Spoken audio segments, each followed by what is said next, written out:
Muito bem, pessoal. Sejam bem-vindos à nossa live literomusical, ok? Então, olha só que interessante, né? Porque nós estamos aí nesse trabalho todas as sextas-feiras, às 21h30, né?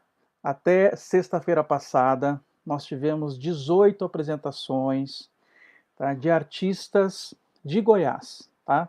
Tanto aqui da capital como do interior, vários artistas. E temos muitos mais artistas, né? Acredito que a gente ainda vai continuar com esse processo, com esse trabalho. Porém, estamos chegando aí perto da comemoração dos 70 anos da FEEGO.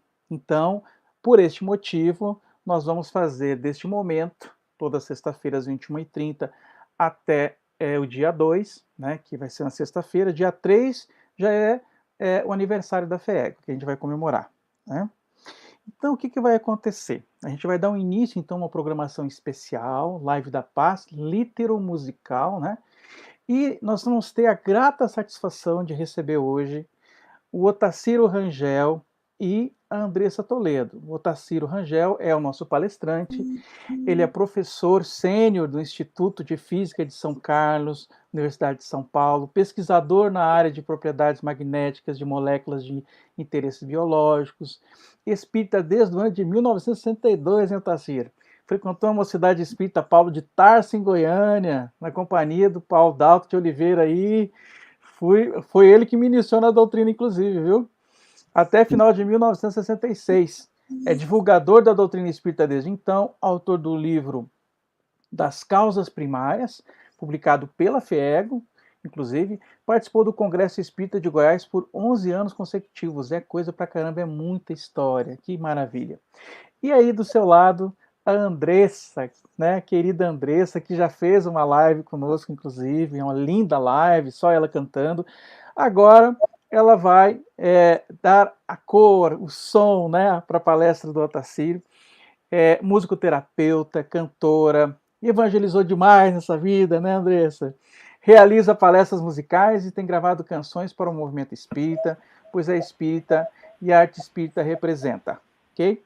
Então, com vocês, meus queridos, que Deus abençoe, Jesus abençoe. Eu vou fazer aqui uma prece inicial para o nosso trabalho e a partir de então vocês ficam à vontade para o trabalho de vocês.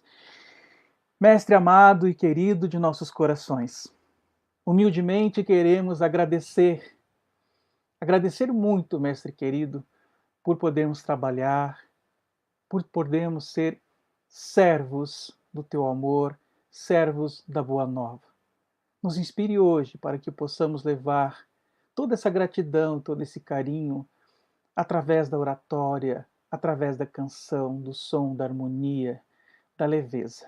Abençoe Otacílio e a Andressa, que assim seja.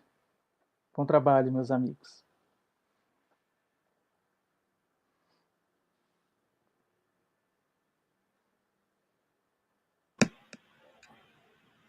Vamos ter aí alguns momentos juntos, aproveitando os conhecimentos que a doutrina espírita nos traz. Mas antes de começar, eu gostaria de fazer uma homenagem, um agradecimento à Federação Espírita do Estado de Goiás, que é a motivação desse trabalho por causa dos seus 70 anos de atividade. Eu comecei no trabalho de movimento espírita em Goiânia, e no meu tempo, 1962, 63, até 1966, eu fiquei em Goiânia, depois saí de Goiânia. Mas eu frequentava muitas atividades que a antiga União Espírita Goiana realizava, porque, na verdade, ainda não tinha Federação Espírita, ela era a União Espírita Goiana, funcionava na Rua 3, no centro da cidade, e nós tivemos muitas experiências gratificantes na União Espírita Goiana. Tivemos a oportunidade de trabalhar muito com o Paulo Daltro, conhecemos o professor José Félix de Oliveira, que foi presidente da União Espírita Goiana. Tive a oportunidade, junto com ele, eu tinha 20 e poucos anos, de uma vez visitar o Jerônimo Candinho, lá de Palmelo, que estava doente em Goiânia, e o professor Zé Félix me convidou para ir junto com ele para que a gente pudesse dar um passe nele, para ajudá-lo na doença que ele estava. Então, essas experiências foram experiências que me ajudaram muito a compreender a importância da doutrina espírita, e por isso eu sou muito grato à atividade que a União Espírita Goiana realizou, e também a Federação Espírita do Estado de Goiás depois, porque a minha participação nos congressos espíritas de Goiás sempre foram, para mim, realizações de muita importância, porque foram desafios que me ajudaram a desenvolver muitos conhecimentos e, ao mesmo tempo, ter a felicidade de poder retribuir para Goiânia, né, nessas atividades, todos os bens espirituais que recebi dessa cidade. Então, hoje nós vamos aproveitar esse tempo que nos foi concedido para falarmos sobre um tema muito interessante que nós recebemos como provocação de um grupo de pessoas da doutrina espírita do Sul, para escrever sobre esse tema, Sinfonia da Vida. É um tema, não é, que para mim foi desafiante. E então nós vamos desenvolver esse tema, mas antes de fazer isso, vamos ouvir a nossa querida Andressa. Se no princípio havia o Verbo, e o Verbo estava em Deus, e o Verbo era Deus, então é o Verbo amar. Provado está que Deus amou. Antes de criar, provado está que Deus amou. Vocês podem ver nessa música, a gente percebe que a Sinfonia da Vida é um ato de amor de Deus. Então, o objetivo desse tema, da gente desenvolvê-lo, é fazer com que a gente compreenda um pouco como Deus está presente em nossas vidas e como nós podemos estar também e compreender a presença de Deus. Porque Deus está em nossa vida e nós precisamos estar unidos a Ele. Então, nós vamos ver que, através da nossa fala, que há um mecanismo de se fazer isso. Não é uma coisa pura e simplesmente de desejo, mas é muito mais do que isso, porque é um mecanismo para que se faça isso. Então, para desenvolver o nosso tema, a primeira coisa que nós queremos dizer é explicar o que significa sinfonia. Eu não sou músico, eu sou físico, não é? Então, falar sobre sinfonia para mim é um desafio. Mas a gente busca orientação, busca conhecimentos, e a gente, vendo Aurélio, a gente encontra lá a seguinte definição para sinfonia. Sinfonia é uma composição musical para orquestra em forma de sonata, dividida em 3 ou 4 partes. Então, vejam, é uma composição musical para orquestra em forma de sonata, dividida em 3 ou 4 partes. Então, nós vamos construir uma composição não musical, mas de temas, e a música vai ser colocada graças à voz muito bonita aí da nossa querida Andressa. Mas, como a Sinfonia da Vida, nós vamos ter que desenvolver essa sonata com vários movimentos. Então, nós vamos dividir a Sinfonia da Vida em 4 movimentos, em 4 partes. O primeiro momento vai representar na Terra a vida celular. No segundo momento, nós vamos apresentar a vida orgânica. No terceiro momento, nós vamos apresentar a vida humana. E no quarto momento e último, a vida espiritual. Então, vejam que nessa escala, a gente vai ver que certamente existe um elo entre essas 4 partes, não é?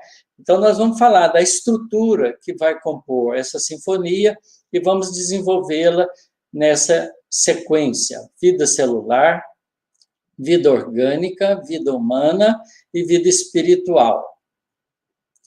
Muito bem, então, para fazer isso, vamos começar falando sobre os elos que ligam essas 4 partes. O primeiro elo, e a coisa fundamental, é o Magnífico Maestro. Quem é o Magnífico Maestro da Sinfonia da Vida? Certamente que é Deus, que, como bem apresentou a Andressa, antes de criar, Deus é amor. O solista, importante, porque nós vamos falar da vida na Terra, certamente que é Jesus, porque Jesus é o movimentador dessa música no nosso planeta. A batuta utilizada por Deus é a lei de evolução, que liga cada um desses momentos dessa sinfonia.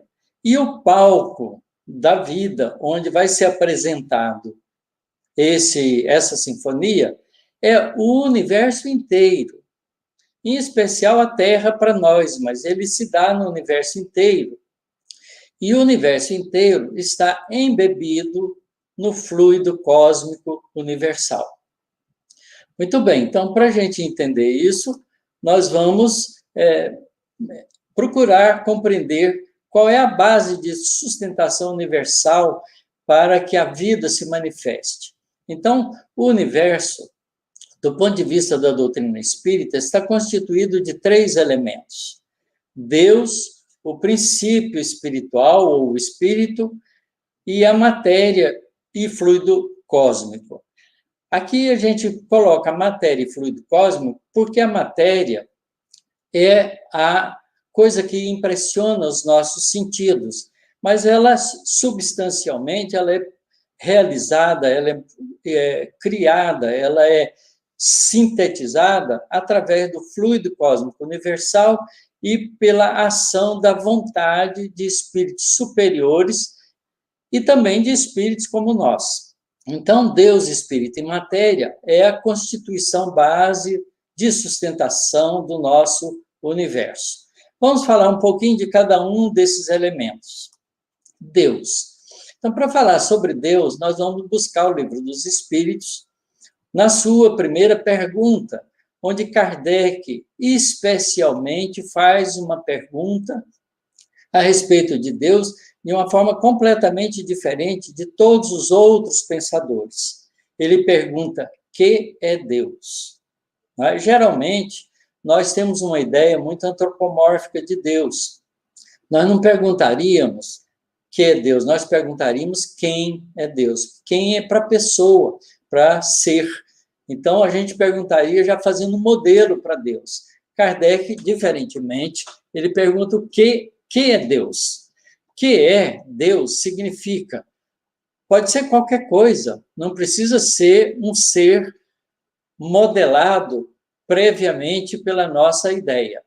Então, há nessa pergunta uma mudança de posição filosófica, é uma mudança da visão humana sobre Deus, que é Deus e não quem é Deus.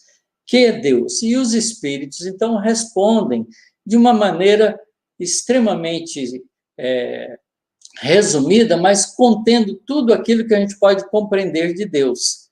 Deus é inteligência suprema, causa primária de todas as coisas. Olha que coisa interessante esse posicionamento que os espíritos colocam para nós. Eles tiram de Deus toda a imagem e escreve: Deus é inteligência. E mais, inteligência suprema, é a máxima inteligência do universo. Então, veja o seguinte: o que é inteligência? Como é que a gente imagina inteligência? É claro que a gente faz uma ideia, então, um conceito, sentimento de inteligência, porque a inteligência é um atributo que nós também temos. Nós somos seres inteligentes da natureza, mas somos inteligência porque Deus é inteligência suprema e nos cria a sua imagem e semelhança. Então, a imagem e semelhança que nós temos de Deus é a inteligência. A inteligência pequena ainda, mas Deus é a inteligência suprema. E mais do que isso, ele é a causa primária de todas as coisas. Então, nós podemos fazer um modelo de Deus pensando em Deus como uma fonte inteligente, inesgotável de tudo que existe no universo. Então, esse é um fundamento importante para o universo. Deus é o fundamento do universo. Depois disso, a gente vai ver como Deus opera. Então, Deus opera criando. Como ele faz isso? Ele cria princípio inteligente e princípio material. Princípio inteligente e princípio material são os dois elementos constitutivos do nosso universo. Não é? Então, essa é uma outra coisa que é importante, entender o que é matéria, porque a matéria é o substrato de tudo aquilo que a gente sente e percebe. Na definição da ciência, a gente pode fazer uma definição mais ou menos simples, mas ela não é completa. Podemos dizer que matéria é tudo aquilo que fere os nossos sentidos. Essa definição é um pouco imprecisa, porque a energia também fere os nossos sentidos. Como exemplo disso, a energia calorífica a gente sente no corpo, e a luz, através do tato, e a luz são percebidas pelos nossos olhos. Então, tanto a energia calorífica quanto a luz são percebidas pelo nosso sentido, e não são matérias no sentido mais grosseiro, essa matéria que a gente apalpa, que a gente sente grosseira, que a gente sente como o ar, que nos agrada quando está ventando. Então, a matéria, para nós, é ainda uma definição um pouco sensorial, porque nós, no mundo, somos sensoriais. E a gente sabe, então, que matéria e energia são constituídos por uma relação interessante, porque matéria pode transformar em energia e energia pode transformar em matéria. E o cientista que todos nós ouvimos falar sobre ele, Albert Einstein, conseguiu relacionar energia e matéria através de uma fórmula matemática. É energia igual a massa vezes a velocidade da luz ao quadrado. Isto é, se nós pegarmos uma certa quantidade de massa e transformarmos em energia, a quantidade de energia que nós vamos obter vai ser o valor da massa multiplicado pela velocidade da luz ao quadrado. Como a velocidade da luz é um número muito grande, 300 milhões de metros por segundo, ou 300 mil quilômetros por segundo, isso ao quadrado vai dar um número fantástico. Multiplicado por uma pequena massa, dá uma quantidade imensa de energia. Então, a gente sabe que energia e matéria podem estar correlacionados. E há hoje até uma ideia, né, que a gente pode grosseiramente dizer que matéria é energia coagulada, numa expressão simples, para dar uma ideia mais palpável para o nosso entendimento. Muito bem, então a gente sabe que matéria é o substrato que é percebido pela parte sensorial do nosso ser. Aí, o outro elemento que é importante nessa base dessa sinfonia é o espírito. E Kardec também pergunta, na verdade, essa definição que nós falamos de matéria é dada pela ciência, mas os espíritos deram uma definição diferente de matéria, porque Kardec também pergunta, que definição podeis dar da matéria? E os espíritos, então, dão uma definição completamente diferente desta que a gente pensa sensorialmente. Eles dizem, a matéria é o laço que prende o espírito. É um instrumento de que esse se serve, sobre o qual, ao mesmo tempo, exerce sua ação. Então, vejam, a matéria é o recurso que o espírito tem de se apresentar diante das circunstâncias da vida e, através dessa mesma matéria, ele pode agir sobre outros elementos materiais. Então, matéria é o laço que prende o espírito e também é um instrumento que o espírito se serve para agir, para exercer a sua ação, para se fazer presente. Então, é uma definição muito diferente, porque isso diz para nós que essa matéria, que é o laço que prende o espírito, tem que existir em estados diversos. Porque para um espírito grosseiro, essa matéria tem que ser grosseira, mas para um espírito angelical, ela tem que ser extremamente sutil. Então, a matéria tem diferentes estados que a gente ainda não conhece. Nós conhecemos apenas aquela que fere os nossos sentidos enquanto espíritos ainda vivendo no mundo como a Terra. Muito bem, então, o outro elemento, que é o terceiro elemento dessa estrutura do universo, é o espírito. E Kardec também pergunta, o que é o espírito? Na pergunta 23 do Livro dos Espíritos. E os espíritos respondem, é o princípio inteligente do universo.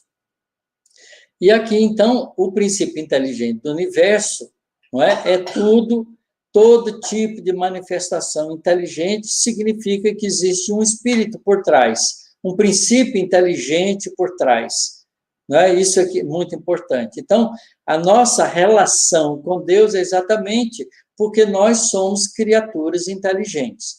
Há uma pergunta lá na frente, também ainda, no Livro dos Espíritos, se não me engano, é de número 76, que os espíritos respondem novamente, agora o espírito com E maiúsculo, dizendo o seguinte, que os espíritos com E maiúsculo são os seres inteligentes do universo.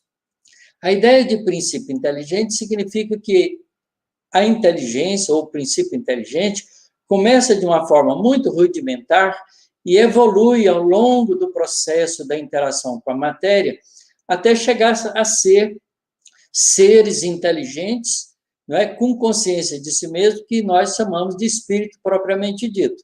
Mas isso a gente vai ver ao longo do desenvolvimento dessa sinfonia da vida. Kardec pergunta ainda, qual a natureza íntima do espírito? E eles respondem, não é fácil analisar o espírito com a vossa linguagem.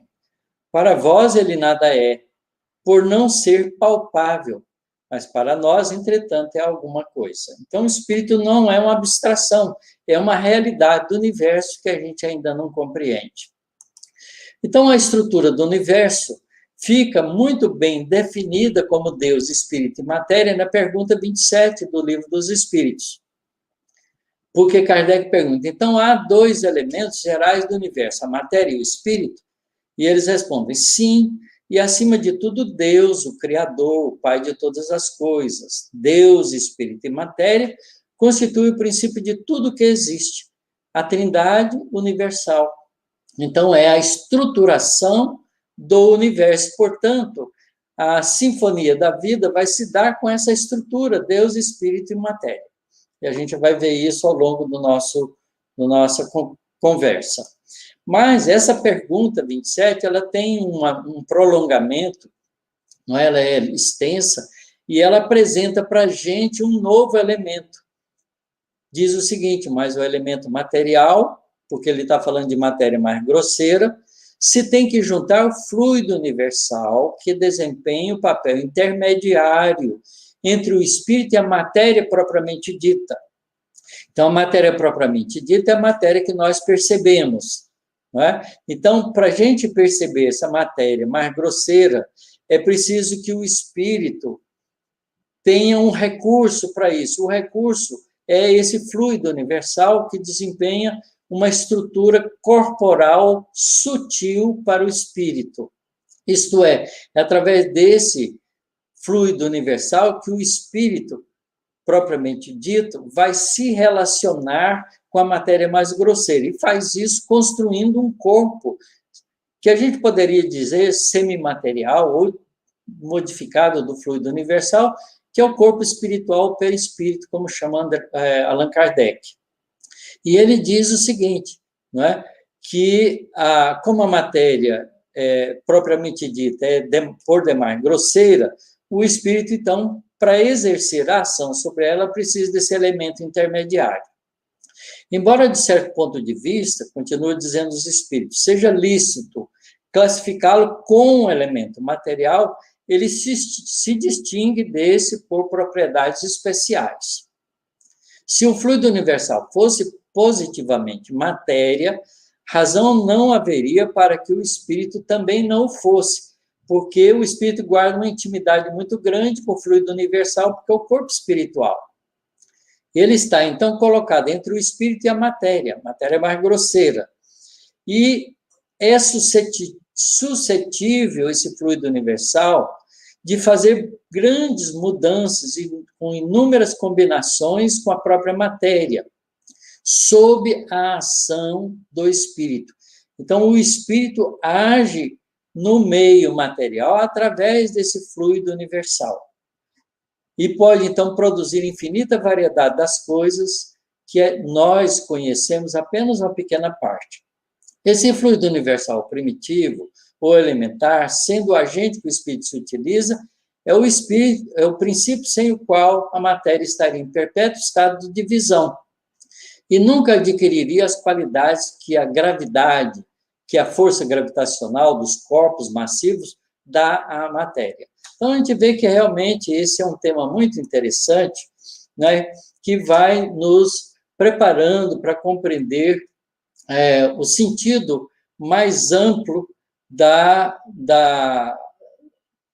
desse contexto onde a Sinfonia da Vida se dá. Então, nós vamos ouvir mais uma música colocada pela nossa querida Andressa, que vai falar, então, sobre essa importância da presença de Deus na criação. Pai de todos nós, que o chamam de Deus, de Criador, outros o chamam de amor, de luz, de vida. Mas Ele é um só, está entre nós. É fácil ouvir sua voz no coração. Eu ouço seu nome por toda parte, na voz que emana da natureza, das aves que cantam pelo ar, na pedra que silencia, na voz de um menino a rezar, no som da vida. Ele é a paz no meio de nós, o bálsamo que alivia a dor, a luz na escuridão da vida. Com Ele ninguém está só, não importa a pessoa. É fácil sentir seu amor no coração. Eu ouço seu nome por toda parte, na voz que emana da natureza, das aves que cantam pelo ar, na pedra que silencia, na voz de um menino a rezar, no som da vida.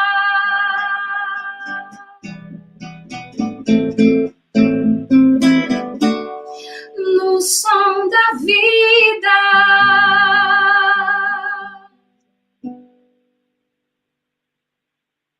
É muito interessante a gente perguntar como é que a gente interage com Deus e como Deus interage com a gente.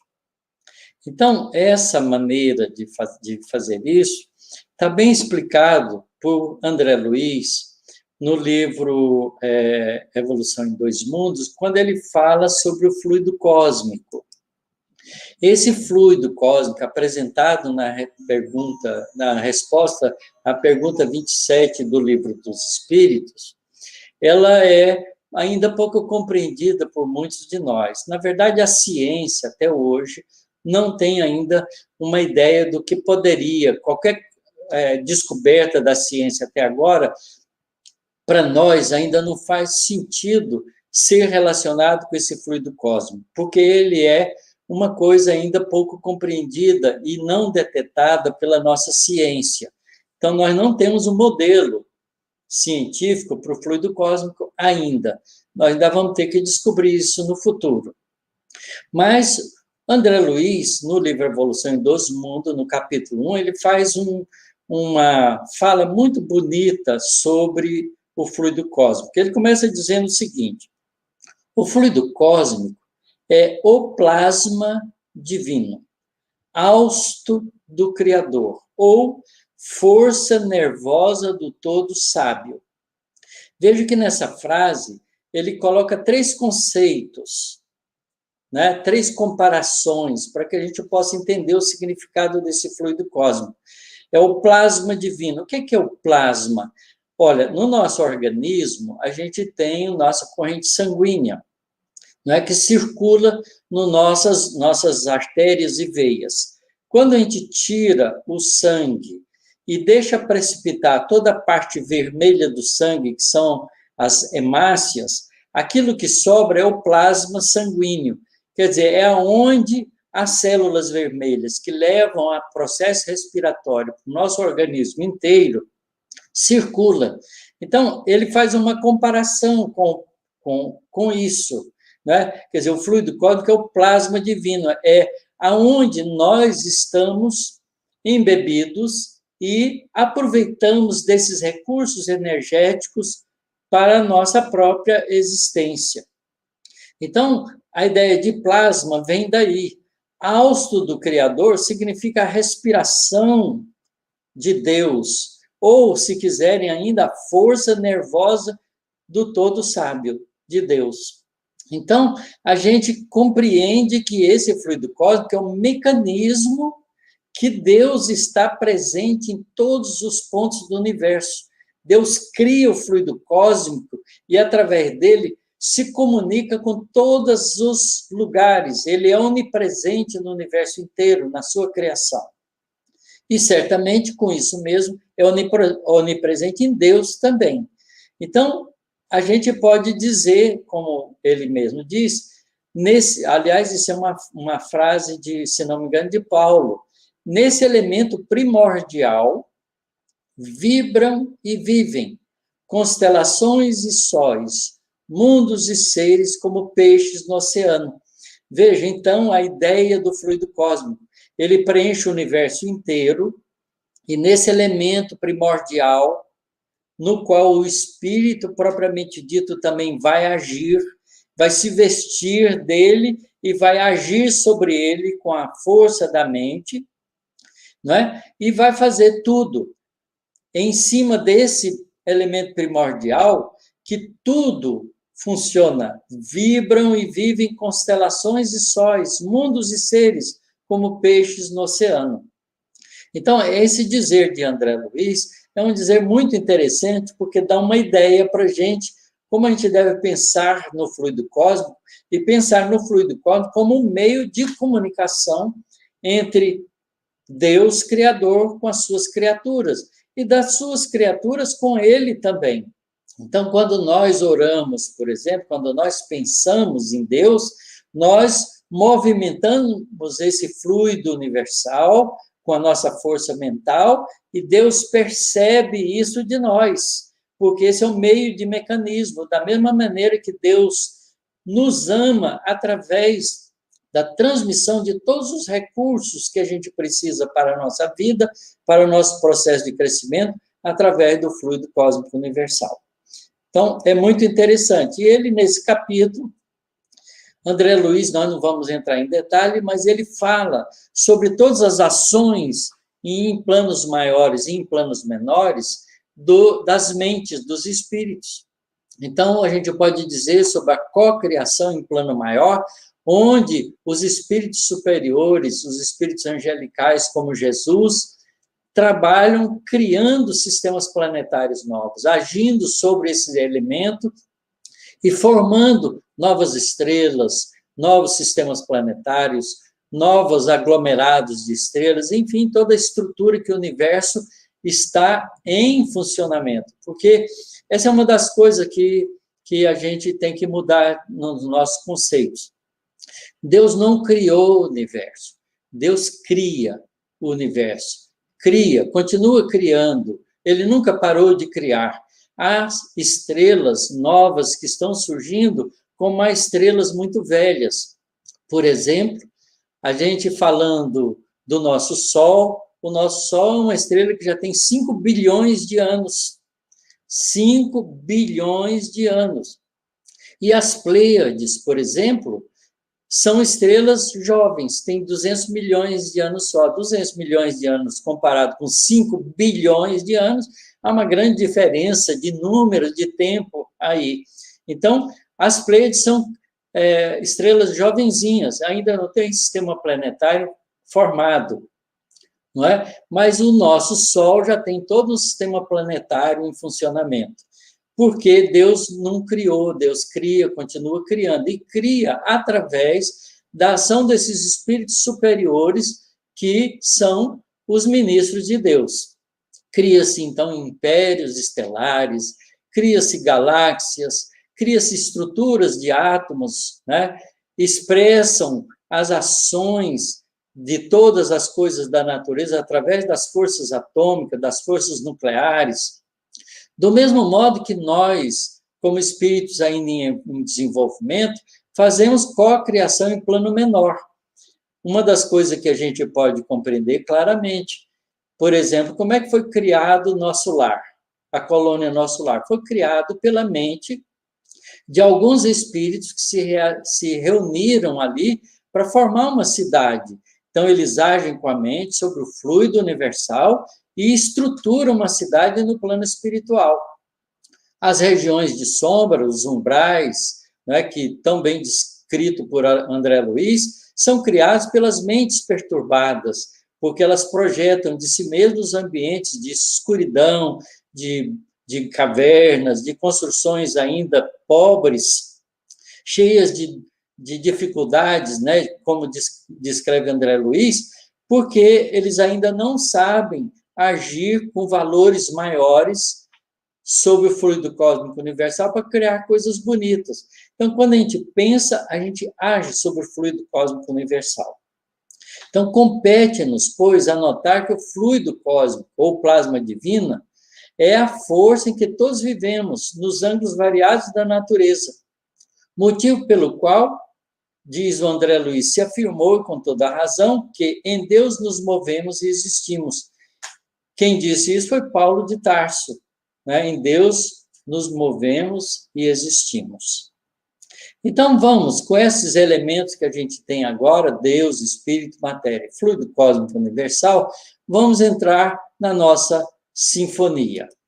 Então, vejam, tudo que nós falamos até agora deu uma base para nós. A gente tem os elementos todos para falar sobre a Sinfonia da Vida. Então, nós dissemos até agora, né, que a nossa Sinfonia da Vida conteria 4 partes interligadas pela lei de evolução. Vamos descrevê-las, uma vez que já sabemos que em Deus nos movemos.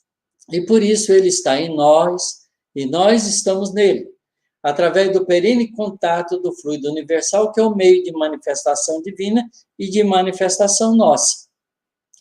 A introdução da sinfonia, então, começa no seu primeiro momento, se dá com o princípio espiritual, aquele elemento primordial, princípio espiritual, se unindo ao princípio material, esse elemento especial que é o fluido cósmico, né, que é o substrato de todas as coisas materiais, para que as mônadas celestes encontrem adequado berço ao desenvolvimento, no dizer de André Luiz, para fazer, então, uma unidade inicial que começa a se desenvolver.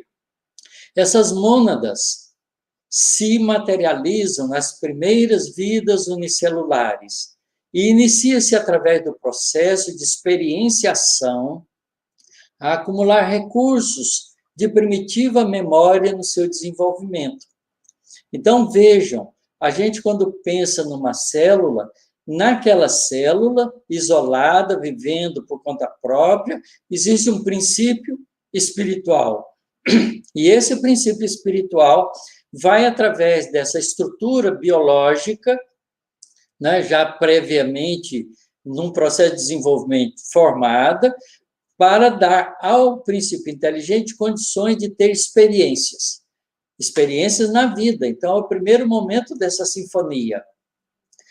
Então, é preciso que a gente, então, entenda e aceite que esse princípio inteligente, ainda rudimentar, tem a capacidade de armazenar experiências. Então, ela vai construir uma espécie de memória rudimentar. Temos que admitir aqui que o princípio inteligente, associado ao fluido universal, o princípio material, tem a propriedade de arquivar experiências como primeiro atributo desse princípio inteligente rudimentar. E de passo em passo, num processo lento de alguns bilhões de anos, essas mônadas vão se transformando em organismos mais complexos, até iniciarem os processos de vida orgânica, onde as associações pluricelulares conferem a elas os recursos para a aquisição de experiências mais ricas e complexas. Então, esse primeiro momento é o momento da vida celular, da vida numa célula, em diferentes tipos de células que vão tendo variedades, e isso aconteceu no nosso planeta Terra há cerca de 3 bilhões de anos atrás. No momento em que ela começa o processo de associação pluricelulares, não é? Elas então começam o segundo momento dessa sinfonia. Formam-se as plantas e os animais primitivos, que vão lentamente se estabelecendo por necessidades evolutivas, exigindo da vida experiências cada vez mais complexas e elaboradas para atender um anseio não identificado de caminhar na direção da perfeição. Esse é um impulso de Deus na intimidade de todas as suas criaturas. Então, esse princípio inteligente busca na experienciação e acumulando cada vez mais experiência e vai construindo para ele recursos que permitem que ele possa adquirir experiências inovadoras. Dessa maneira, esse princípio inteligente ou mônada celeste vai construindo na sua intimidade o que nós chamamos de instintos, que são os processos automáticos de melhor viver as experiências da vida. Nesse processo continuado, ao longo de centenas de milhões de anos, alcança-se então o estágio de mamíferos. Já passou por todos os estágios anteriores dos grandes dinossauros e tudo mais, e atinge então o estágio de mamíferos. O passo seguinte será juntar aos instintos, que são seu banco de memória acumulada pacientemente no tempo, num processo de automatismo, surge então uma mudança importante que ocorre em sua intimidade. Essa mudança é a aquisição da consciência de sua própria individualidade, que permite então a essa mônada celeste saber que agora ela é um indivíduo diferente dos outros. E começa então a decidir por si mesmo o passo seguinte, porque adquire, através da vontade consciente, o poder de escolha ou o livre-arbítrio. Torna-se, então, um espírito propriamente dito, não mais mônada celeste, o princípio inteligente individualizado. Então, entra na fase humana, de animal inconsciente, se torna um ser humano, consciente de si mesmo, dotado agora de outros atributos que são a razão e o livre-arbítrio. Começa, então, agora a construir ao lado dos instintos a memória consciente e desenvolvendo a inteligência e o sentimento, porque antes eram instintos e emoções. Agora passa a ser inteligência e desenvolvimento, porque já tem a consciência da própria individualidade e, com isso, a capacidade de pensar, e de pensar sabendo o que está pensando. Portanto, ele pode escolher. Hoje, posso fazer a mesma coisa que fiz ontem, eu posso fazer diferente. Então, tenho a possibilidade de escolha, porque adquiri o livre-arbítrio. Sempre impulsionado pela busca da perfeição, que é a manifestação divina em seu íntimo, busca novas existências e se enriquece de novos valores.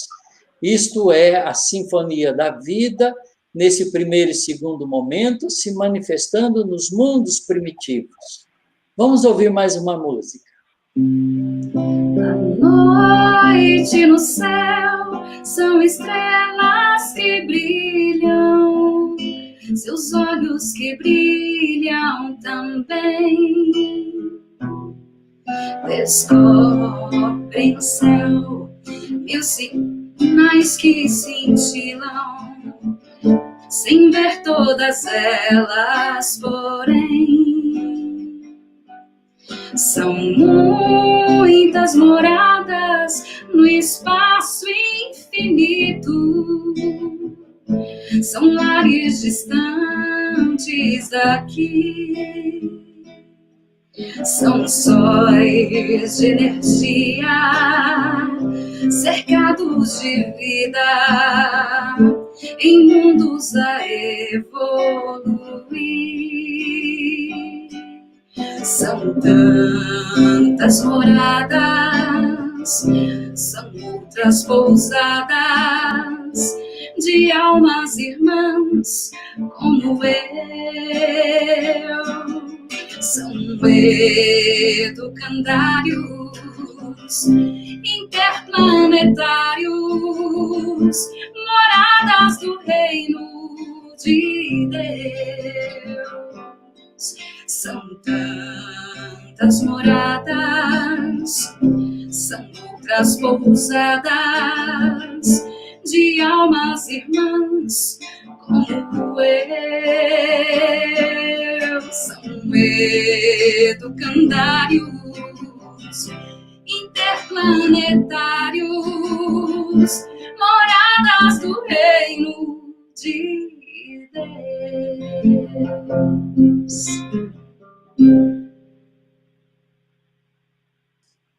Como vemos na música Moradas, há muitas moradas na casa de meu pai.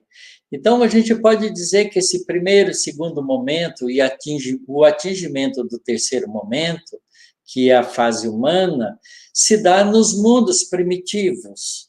E isso acontece não só na Terra, mas acontece em todos os sistemas planetários que abrigam a vida.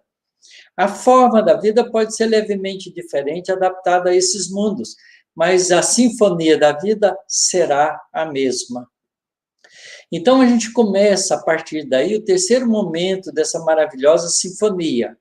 O homem, agora, começa a caminhar na direção de conhecer a natureza e tomar consciência, lentamente, de sua própria realidade dentro do contexto da vida, e intuitivamente descobrir a existência de um ser superior, causa primária de todas as coisas.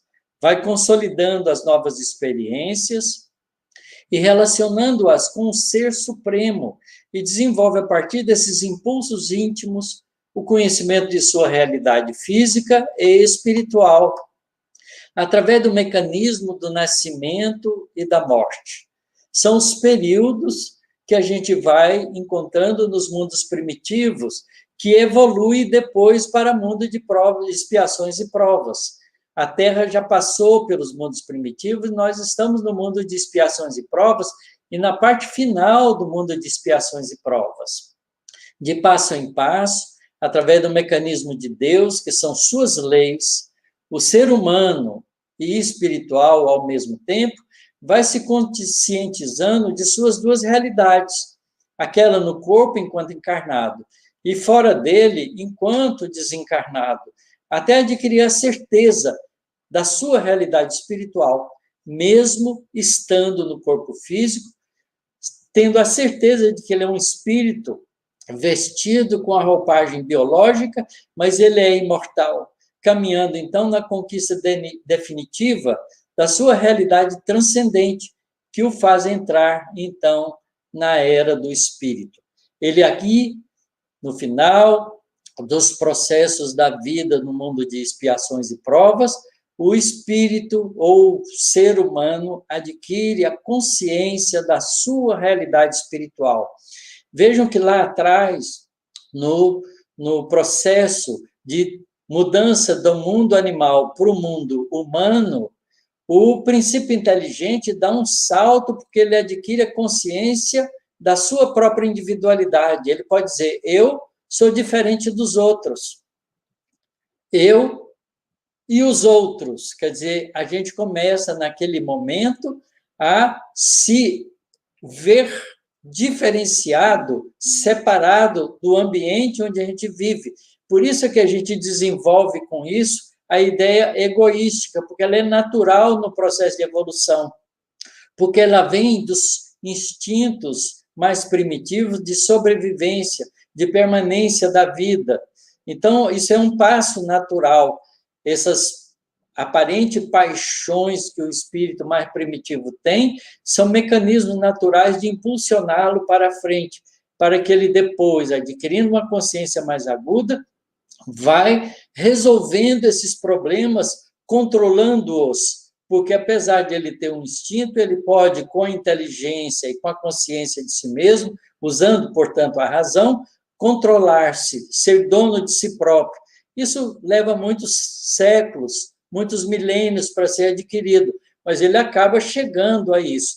E à medida que ele vai compreendendo a realidade da criação divina e a sua própria realidade como ser espiritual, ele acaba, então, adquirindo a consciência da própria realidade espiritual. Então, a gente deixa de ser homens e mulheres para a gente ser espíritos vestidos com a roupagem biológica masculina ou feminina de acordo com a necessidade no processo de crescimento espiritual. Essa é a consciência espiritual. Começa aí, então, o mundo de regeneração. Esse é o passo que a gente dá para chegar ao mundo de regeneração. E aí, a partir disso, o espírito, com consciência da sua realidade espiritual, mesmo internado num corpo físico, que é o que a doutrina espírita nos confere, nos ajuda, a partir daí, a sermos os responsáveis pela nossa própria evolução, porque a gente não é mais trazido até aqui através das consequências das nossas escolhas, mas nós passamos a fazer escolhas com inteligência. Então, começa o último momento dessa linda sinfonia, que culmina com a busca da angelitude e a comunhão plena com Deus. São o que ocorre nos mundos de regeneração, nos mundos felizes, nos mundos divinos. E aí a sinfonia segue, porque a evolução é infinita. Mas a gente precisa entender uma coisa: as leis, se nós quisermos, podemos interpretá-la como os compassos reguladores dessa sinfonia.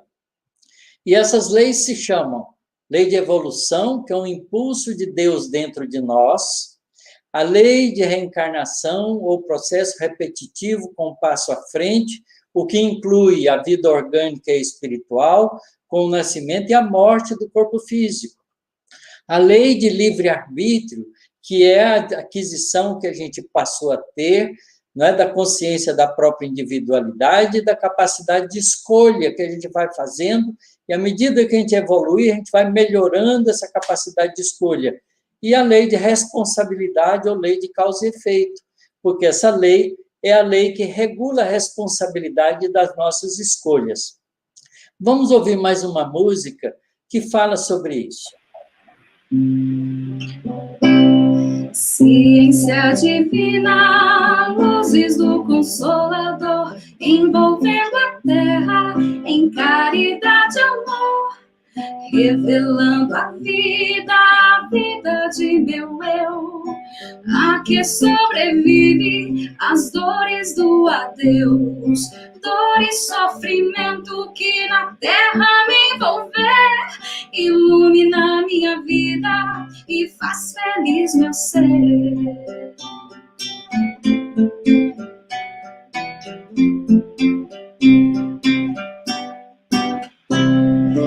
Lei de causa e efeito, reencarnação, vidas sucessivas, constante evolução, Fora da caridade não há salvação. Amai-vos, instruí-vos, vivendo como irmãos. É o Espiritismo, a doutrina do Senhor, Consolador prometido, Deus em forma de amor. Consolador prometido, Deus em forma de amor. Então, meus amigos, nesse caminhar, conquistamos os dois valores fundamentais do ser consciente, o amor e a sabedoria. As duas asas que nos permitem voar pela criação divina, rumo ao infinito de Deus. Repetindo André Luiz, podemos encerrar nossas breves palavras dizendo que a Sinfonia da Vida se expressa nesse elemento primordial onde vibram e vibram constelações e sóis, mundos e seres, como peixe no oceano. Em outras palavras, estamos mergulhados no hálito de Deus, e em Deus nos movemos e existimos, como bem diz Paulo de Tarso. Queridos amigos e companheiros, nessa sinfonia, busquemos nos inteirar dessas realidades da construção divina e busquemos, no nosso esforço, seguir o solista divino Jesus rumo ao nosso glorioso destino, sermos espíritos puros, anjos de Deus. Mais uma música.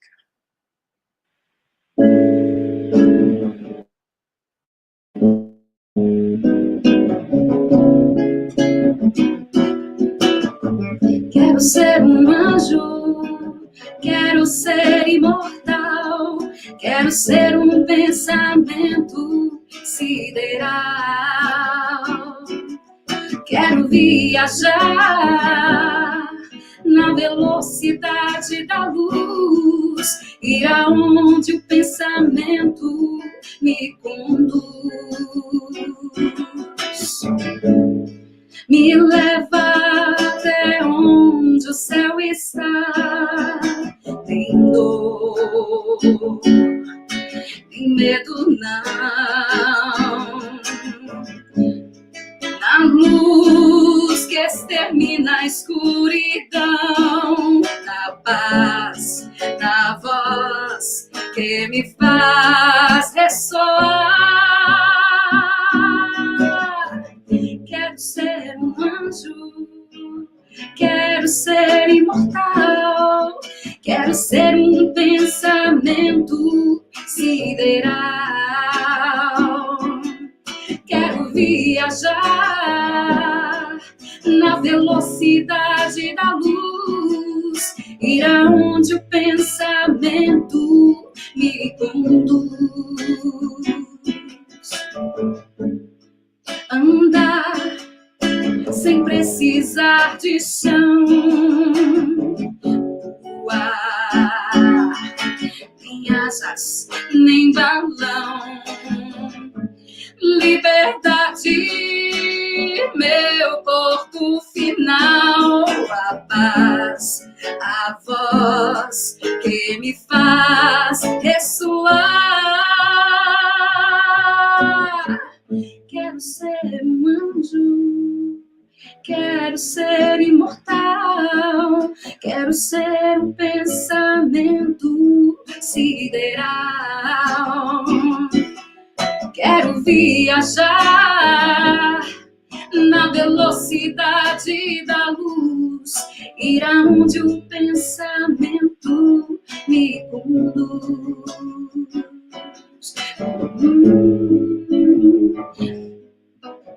Quero ser imortal,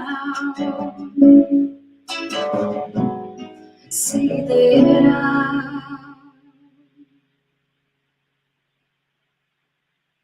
É a música da vida, a Sinfonia da Vida, orquestrada pelo Maestro Sublime, vivenciada pelas criaturas de Deus e na Terra, com o solista amoroso Jesus, o Cristo de Deus. Foi muito gratificante estar com vocês. Muito obrigado pela atenção.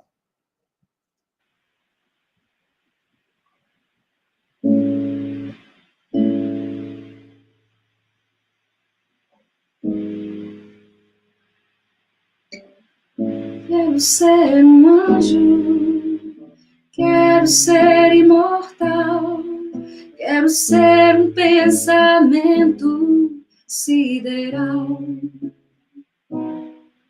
Quero viajar na velocidade da luz, ir aonde o pensamento me conduz.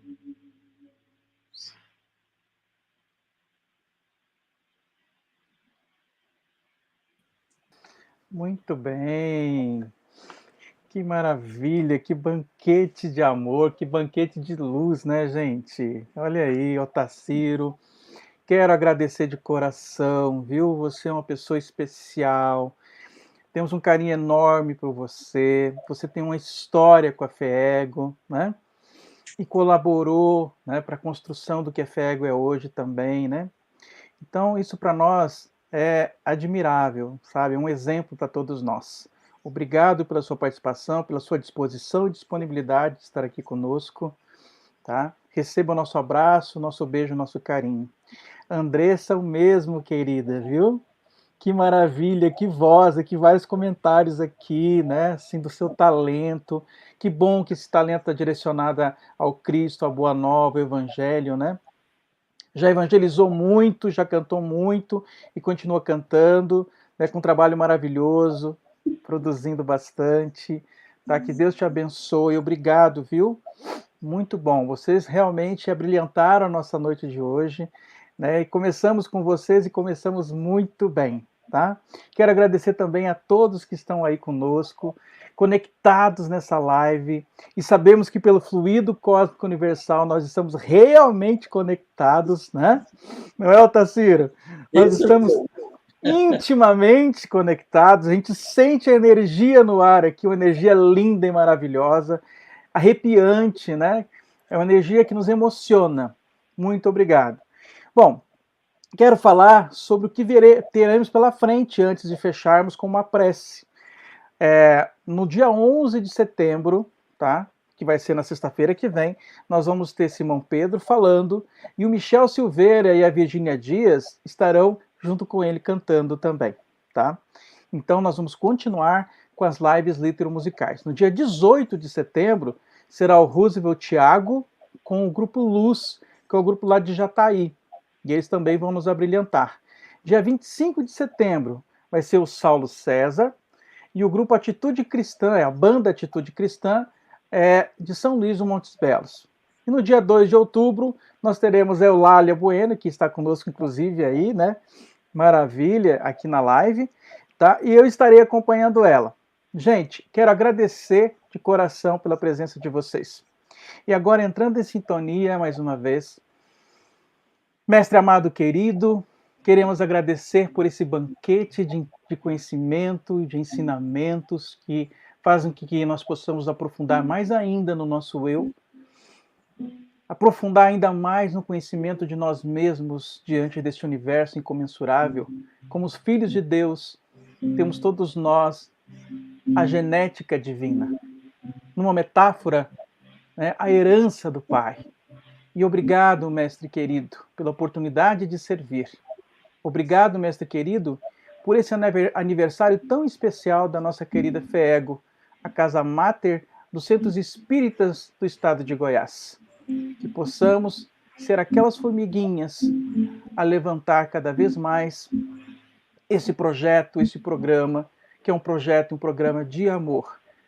Que possamos cada vez mais levar a doutrina espírita ao coração das pessoas e, principalmente, levarmos o nosso coração, a nossa evolução, o nosso aperfeiçoamento.